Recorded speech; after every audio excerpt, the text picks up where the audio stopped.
fans of the game and doing what we do, I felt that we needed to pay homage to Mr. Stern. And what found, and we're not gonna get to all of them because it's just 30 of them. So 30 defining moments in his career, and they are a lot of different issues, a lot of different tags, if you will, that will go along with it. So we'll kind of try and keep it one or two from the early stages, one or two from the middle, and one or two from the tail end of his career. So with that being said, the first one that I want to get to, and these are, I think this list is a chronological list. This is from June 1984. And this is the Magic versus Bird. So just a little bit of history, folks. If you don't know, David Stern took office on February the 1st, 1984. 4 months later, what they called the NBA Dream Matchup, Celtics Lakers in the finals, came true. I remember these finals.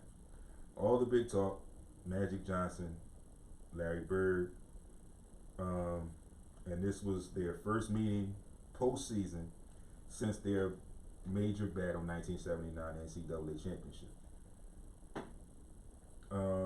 By this time, each player had already won one title, and these particular finals rekindled arguably one of the best rivalries in NBA league history. So when people talk about David Stern in this situation, and this being one of the defining moments of his career, I think it was great for the NBA. It was handled very well. Like we said, there was already an NBA history among these players, and at the time, there wasn't the urgency, if you will, to present it to the media, to get the media involved. It was kind of, this is what it is. These are your two stars. We've been waiting for this. Here it is. And let's see what happens. Which I think was one of the best attributes of David Stern, because until later in his career, he gave things the areas to play themselves out before he got involved. Yeah, he did a heck of a job, man, in terms of salary wise. I know that Charles Barkley said, coming in the league, salaries was about 200,000. Then he looked up, now salaries probably close to base about 5 to 6 million. That had a lot to do with the global aspect of the sport that David Stern helped propel, with the Dream Team and all that stuff. Like, he had been, for years, he had been trying to push it globally. And I remember watching this documentary right before the Dream Team popped, and Charles Barkley said to David Stern, I guess you want me to act like I'm gonna be on good behavior. You know what you're getting if you send me over there. And he's told him, Charles, just be Charles. That's who you are. Who you are is who you are. And that's a sort of a testament of the type of character this dude is, because he was cool with this dude possibly throwing somebody out a window, cause you know what I mean? Like, this is what they knew about Charles Barkley. Absolutely. Is this who he is? You know what I mean?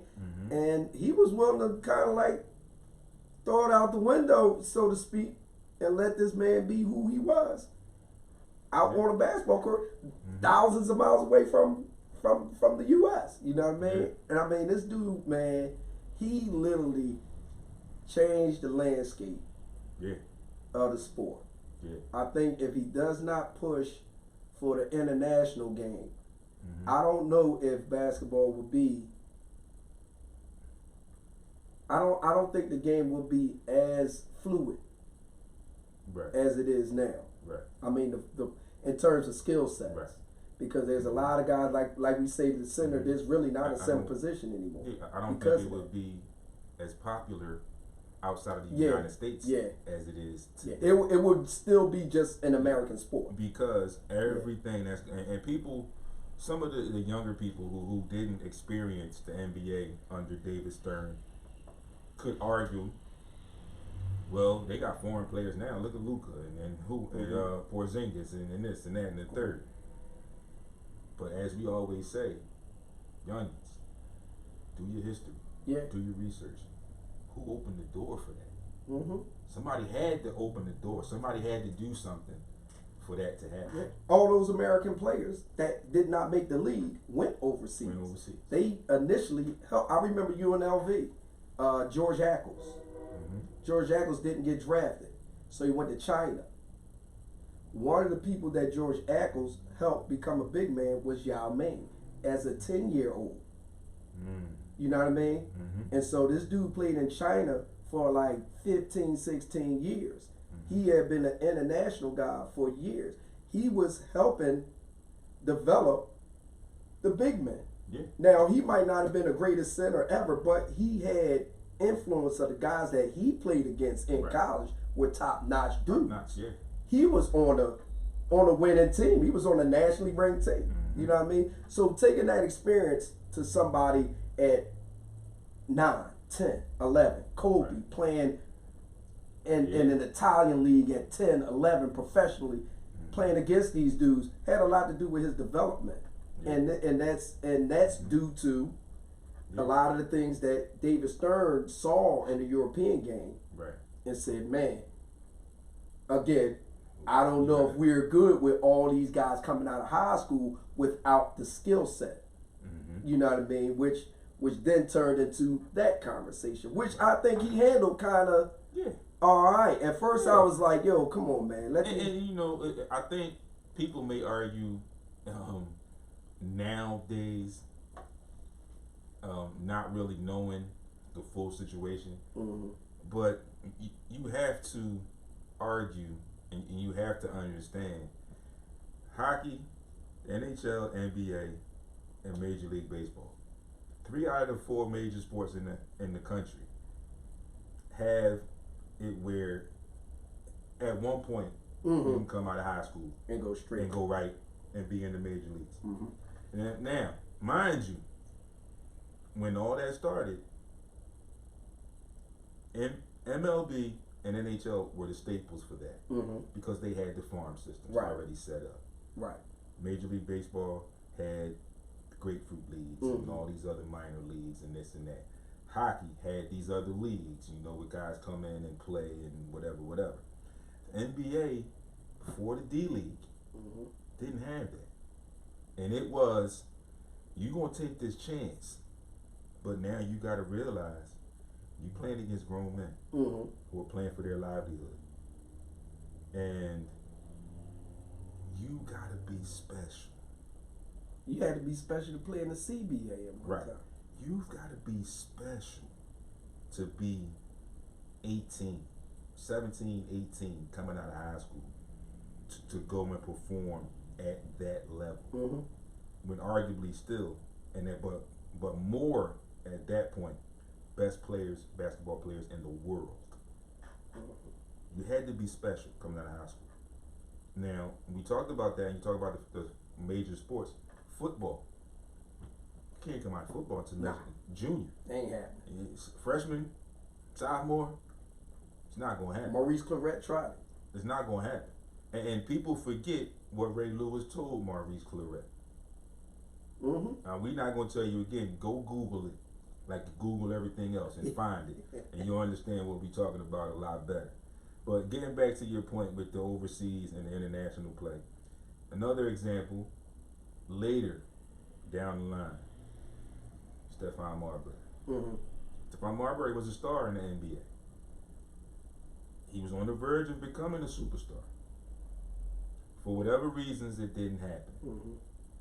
He goes to China, plays in China, and becomes a legend, an icon. Yeah. He has his own statue in China. Yeah.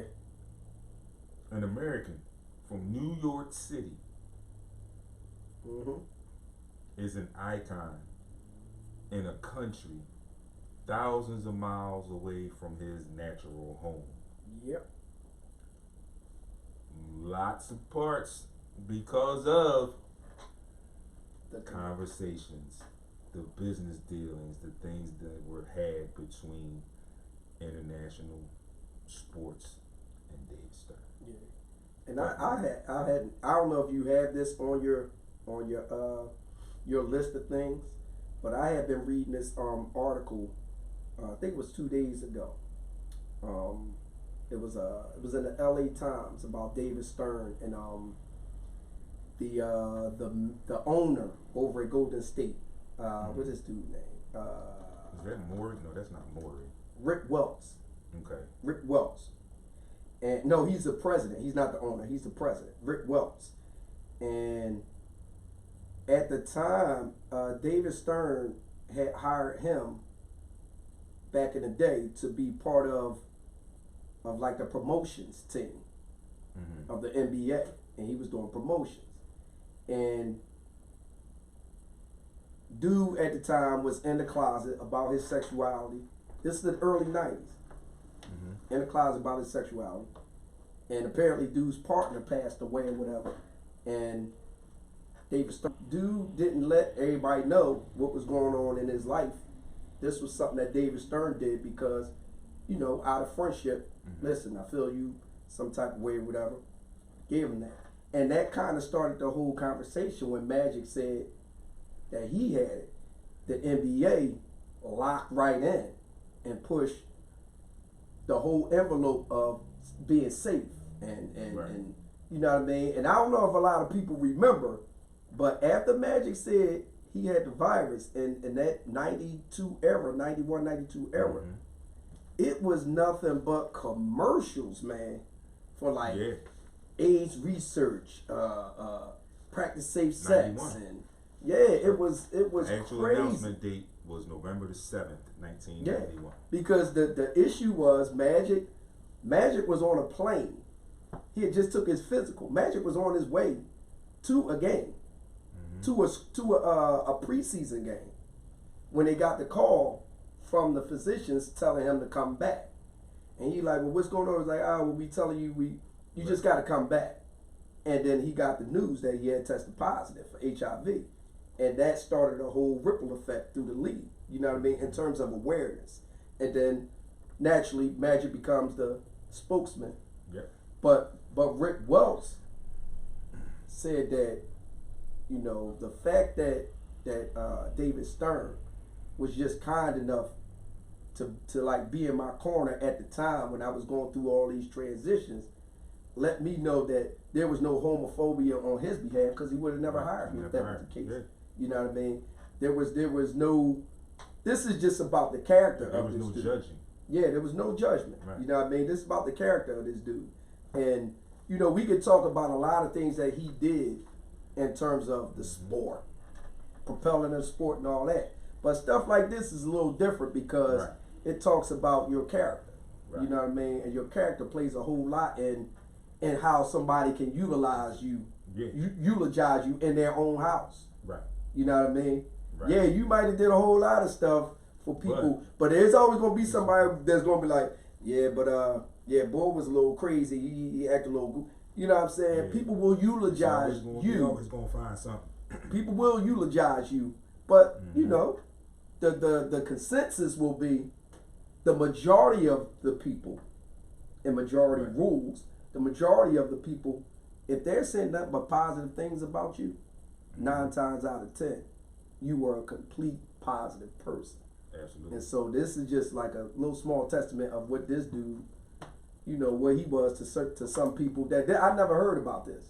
You know what I mean? Unfortunately, it's bad that, you know, he passes away to hear things like this, but I had never heard this story before, and I just happened to be running through some stuff, reading, and that popped up. And I find that kind of crazy though, man, that, you know, a lot of people just don't like, the generosity of people in their connections with people. Right. That energy is real, man. Yeah, That definitely. energy is real. There People is no don't telling understand what could have happened if he'd have reacted A a different way. different way. Right. You know what I mean? There's no telling. So Yeah. So we're gonna bounce around some more. And we talked about recently, the last 2 summers, especially I guess this last summer, about the last contracts for teams. So this 1984 again. So we looking at 36 years ago. Head of David Stern's full season as commissioner, the NBA instituted a maximum team salary cap. I don't want people to think I'm crazy. I don't want people to think I didn't say what I said. So I'm going to say it, and then I'm going to give you the paper, Baldy, so you can see it. mm-hmm. Ahead of David Stern's first full season as NBA commissioner, the NBA instituted a maximum team salary, $3.6 million. But this was not a hard cap. It allowed a handful of exceptions that allowed teams to help keep their cores together and improve even if they were against the cap limit. So now this is all before the luxury tax and Mhm. all these other things. The only other thing that's mentioned in here is the Larry Bird exception. Mm-hmm. Okay? And looking at these numbers, it says, the last thing it says for this particular section, salary cap for the 2013-2014 season, it's $58.6 million. So like I did what I said, I'm gonna show it to you because Baldy's live and I'm YouTube live. Now I said before his first full year, the team salary was $3.6 million. But back then there was an 84. awful lot of wiggle room because you see it also says it wasn't a hard cap. Right. So that gave teams the room to keep their players and keep their core players. But we talking, like we said, 36, almost 40 years ago. Wow. Yeah. That's a heck of. And you now have a luxury tax. Mm-hmm.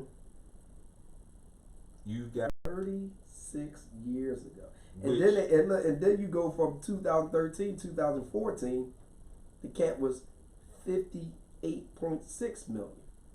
So you talk it like you really going almost 20 years later. mm-hmm. 20 years later, it's literally $55 million more. Yeah. Now, we go back to what we talked about in free agency. Who was the first free agent in that David Stern era, which we call unrestricted free agent, was Tom Chambers. Mm-hmm. And Tom Chambers really catapulted the free agency era where you can go People where don't you give Tom want to Chambers go. any- People don't give Tom Chambers credit. Yeah. A lot of people, I think, don't know that about Tom Chambers as well. And that story was crazy too because it involved David Stern because they were at a players union meeting. Mm-hmm. And the players union meeting was saying, listen, we have teams that are holding us hostage. Right. I want to be free. And then shortly after Tom Chambers left, well then Charles Barkley was the next top free agent who left. Mm-hmm.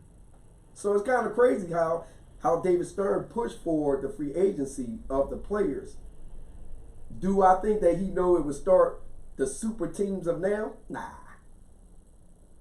I don't think that way. But think about how guys got traded back in the day, and think about how with really true no free agency, no unrestricted free agency and things like that.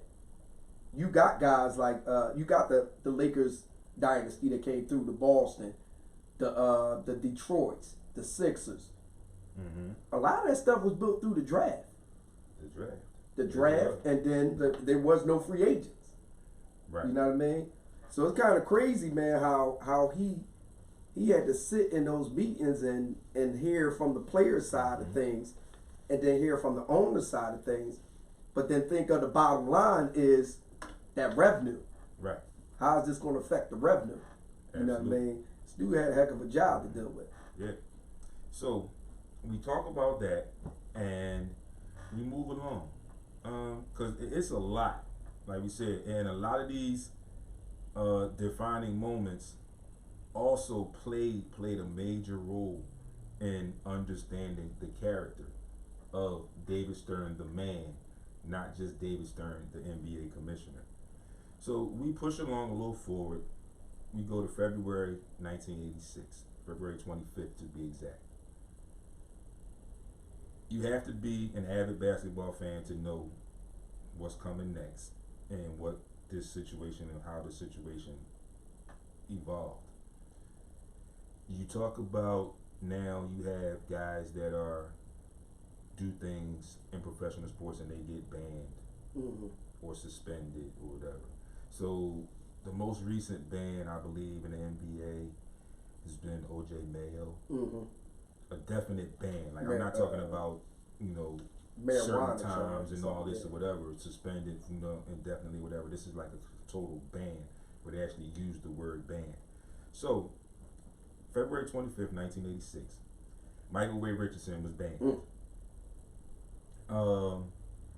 Very could have been at that time. He was an all-star. 86. He was an all-star. Could have been very, very controversial. Could have been detrimental to David Stern. Again, character, the respect that he earned, and the things that he did. So it was a known fact, or there was rumors of a known fact, being that the NBA was rampant with the use of cocaine and alcohol. Okay, whatever.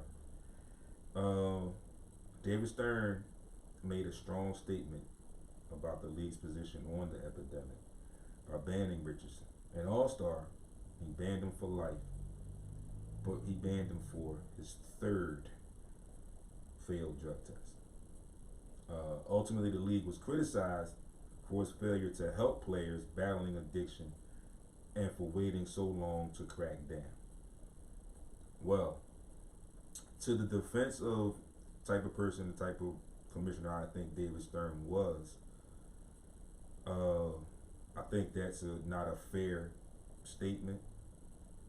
If you pay attention, it was his third failed drug test. He was a repetitive offender. Third. So, after the first one, there's something put in place. Right. As far as helping the player and as far as watching the player, make sure he stays the guidelines. Second time, it intensifies. Third time, same thing. After we discussed it twice, something's got to happen. Something's got to be done. Something's got to change. The only way we can change it, we can take this away from Take it away from him. Somebody got to be made the example. So, got to take it away from him. And you failing your third test. And don't get me wrong, I was a very big fan of Michael Ray Richardson. Loved his game. But again, understanding the business side of the NBA and the image that could have been in this situation. Leading up to the second time the NBA dealt with a cocaine issue. The number 2 pick, Len Bias, died of a cocaine overdose. Months later, the Suns were torn apart by a drug scandal in the late 80s, and Stern banned Chris Birdman Anderson in the 2000s. Everybody must have been playing that song, White Lines. Had to be. They had to be. My mind. It's crazy because, like you said, how far it stretched. 1986. Yeah, I'm like, yeah. Then you say months, so you say you're still in the 80s, right? Yeah. The next ban was in the 2000s. So there was a message sent. There was something in place. There was stuff abided by for a long stretch of time, which, for discussion purposes, I understand how it happened in that time frame. It's the typical mantra of those type of situations, if you will. Oh, ain't nothing happened, and I know what he did on the night, and I was with him last night. I know what his night was like. You know what I mean? Hell, my night was, you know what I mean? So, okay, I can get away with it. But then it gets to that point where it becomes a head, it brings the head. Mm-hmm. And now something's got to be done once again. It's the same situation. Yeah, same thing over. It's yeah, just same thing. recycled. Yep. You know, it's got to be taken over. So then the league later added marijuana to its banned substance list after a spate of player arrests and citations. So in a small way, it kind of got out of hand because you got, with the citations and the arrests, you got players thinking or having the idea, cocaine, get you suspended, get you banned, whatever. I'm just gonna smoke some weed. Mm-hmm. I can get through that. I might get a day, I might get a game off or something like that. It ain't that bad. Mm-hmm. Snowball effect. Now you doing it because you feel as though you can get, or believe that you can get away with it. You might get a slap on the wrist at worst. Now you're out in the community. Now you're getting arrested. You are an image of the NBA. Right. What do we always say? NBA, Protect that. NFL, NHL, multi-billion-dollar conglomerate. They will protect the house. Mm-hmm. People have to understand that. Yeah, and it's crazy at all costs. that At all costs. the employees, and I'm not gonna say they don't understand it, I'm gonna say they don't believe it because they're within the unit as far as the Mm-hmm. employees. So they don't really feel it and don't really understand or believe that it can happen until outside and things happen. So, you know, that had to be an example. Which is amazing now because the rules for for marijuana usage now, cannabis, Mm-hmm. is at a legal standpoint. So we talked about that before. How is that going to work now? Even though who have it, Yeah, I play in Denver. It's legal here. I play in Cali. Mm-hmm.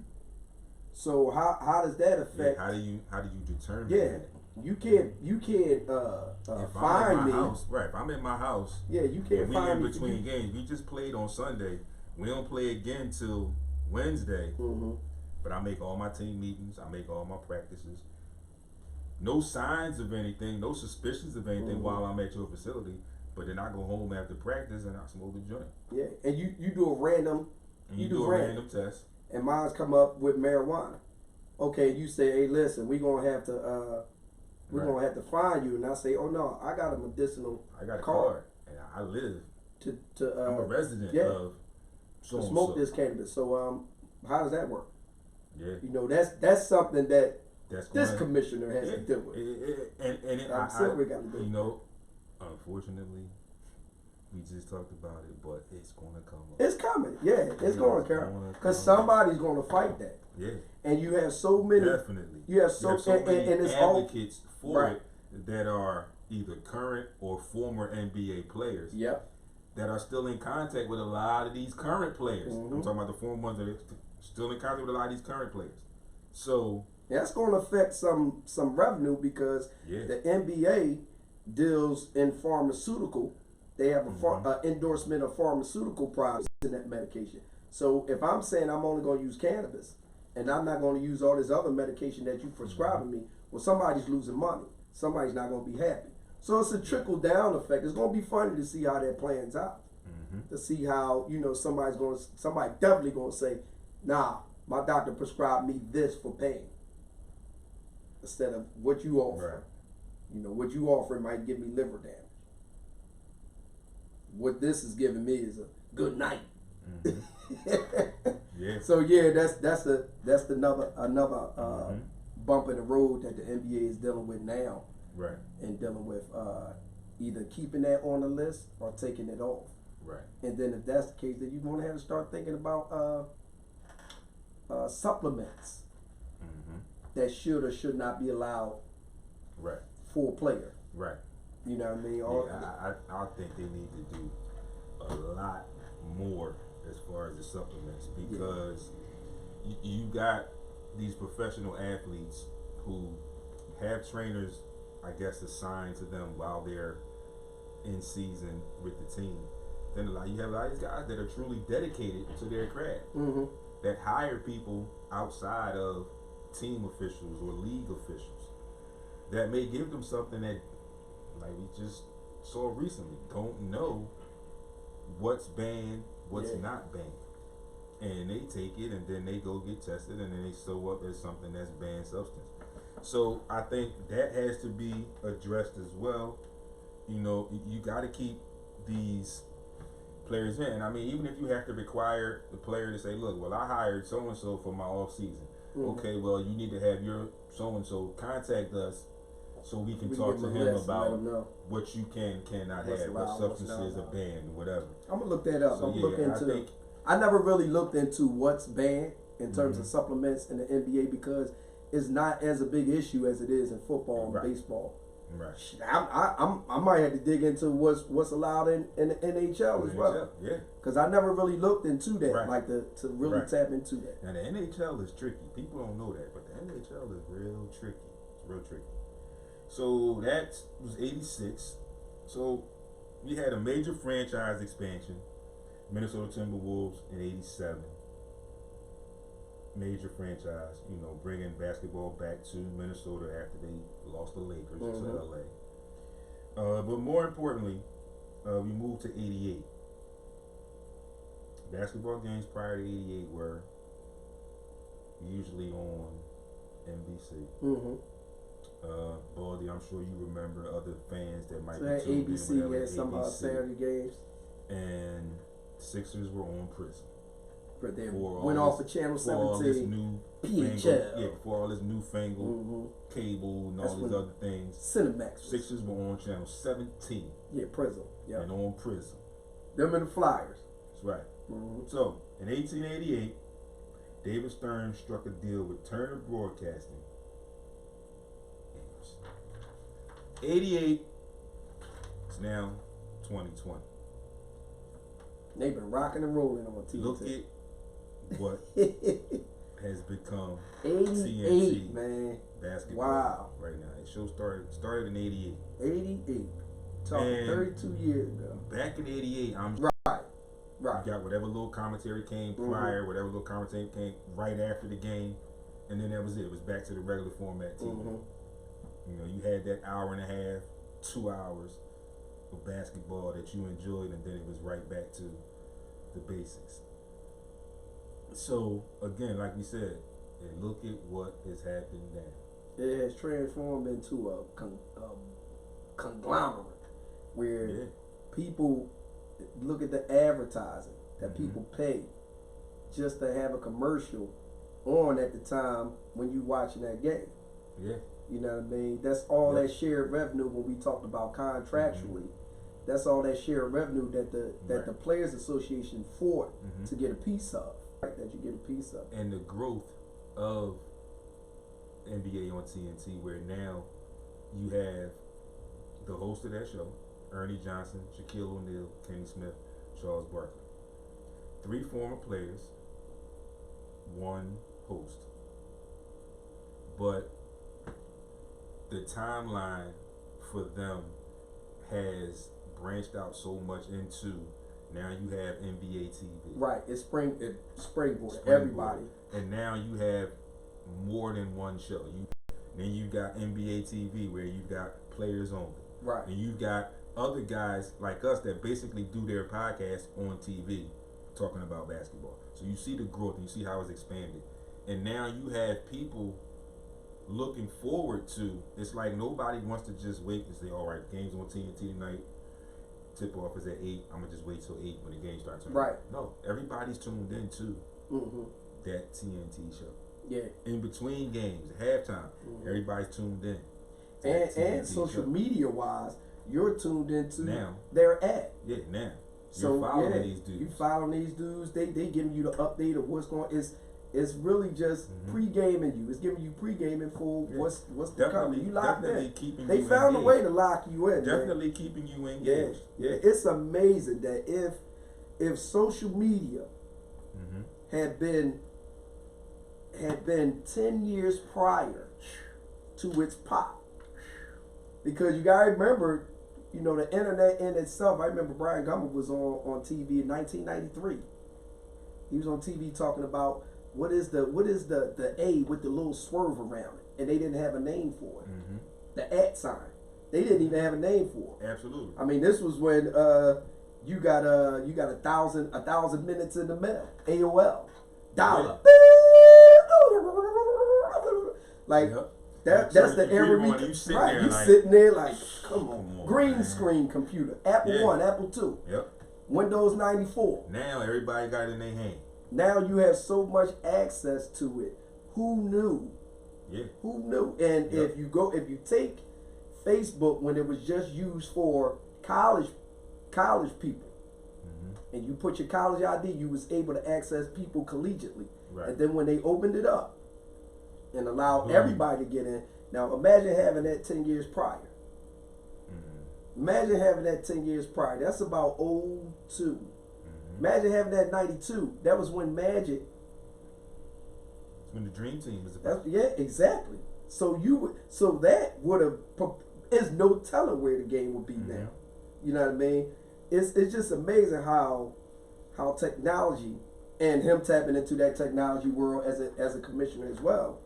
He tapped into that technology world, that Silicon Valley world, and that pushed it on another level. Right. You know, I mean, we still got VCR tapes of the Detroit Pistons run in 88, 89, 89, 90. That's on VCR. Yeah. You know what I mean? Just imagine if you had that at your fingertip. You know, so it's just amazing how technology played a part in pushing the envelope for the NBA and still continues to push the envelope. And I mean, it's the game is beyond global now, man. It's beyond global. Like it's just one of them things where, I mean, I guess for every good and every positive, there's a negative hit to it too. And you know, the negative hit to it is players don't have to think as much in the game than we did. Their skill set prepares them to play. Right.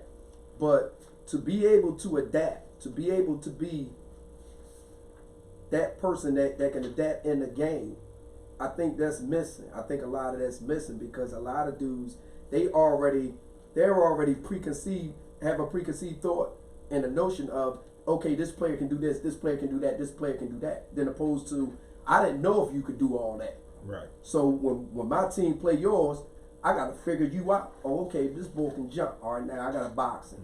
I gotta box him out. Or he can't go left. Well, I figured that out by watching you play. That in-game intuition, I think, is minimal now because they got visual, and they think, okay, the visual is all I need. No, you still need that in-game intuition. Yeah. You know, that's what separates a lot of dudes. Yep. You know what I mean? Yeah. So, just to touch on some other things, some of the points that I think would have been, or could be argued as greater defining moments. This is all defining moments, but some of these might have been greater. Just real quick.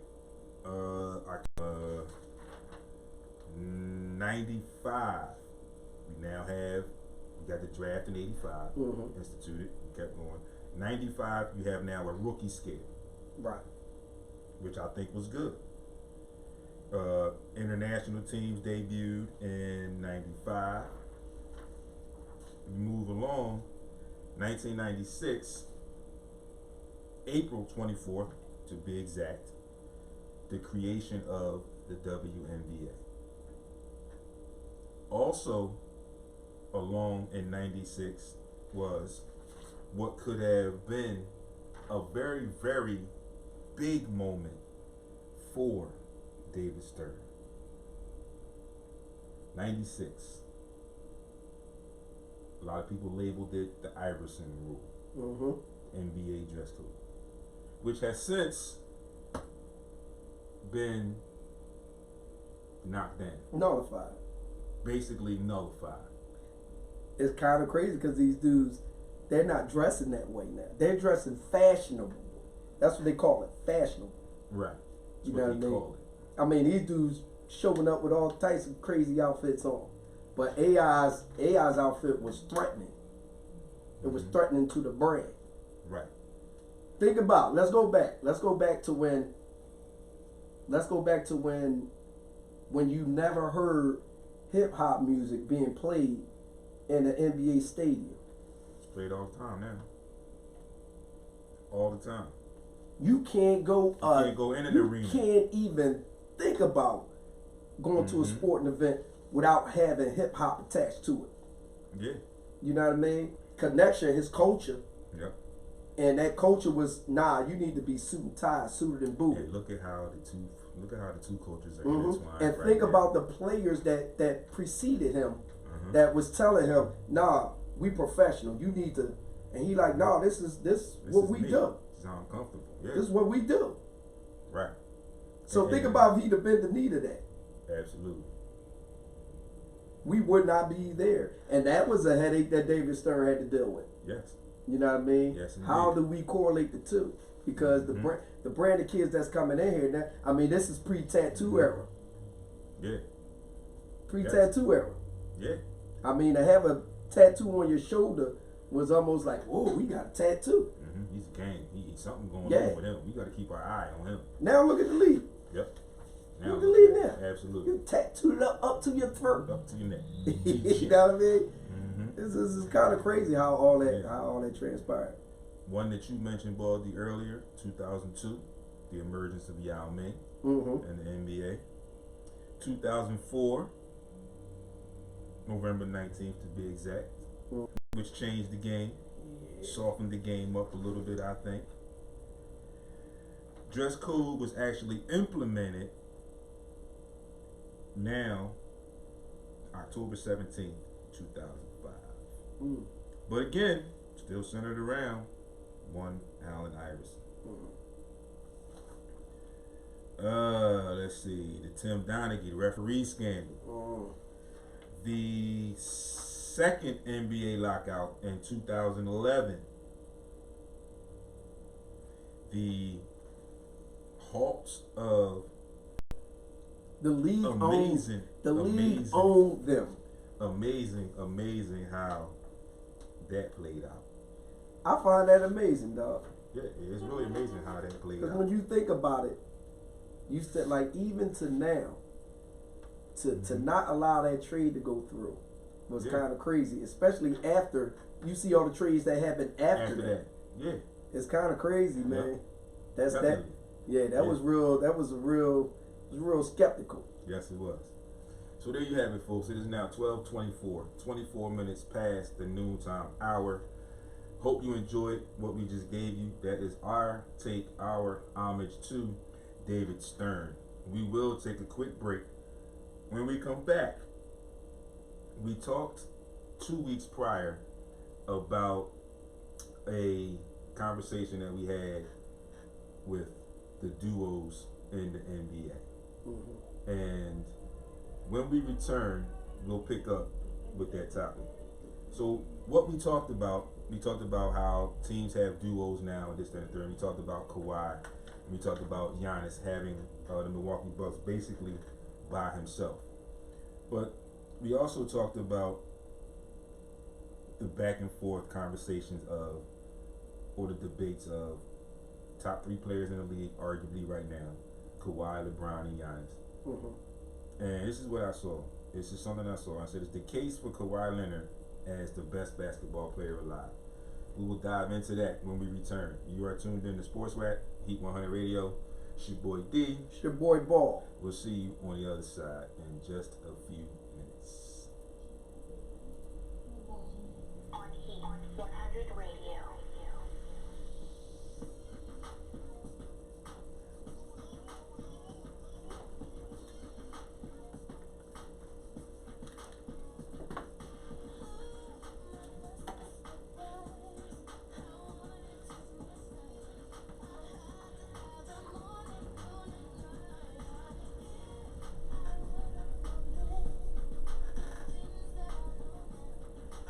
All right, folks, we are now on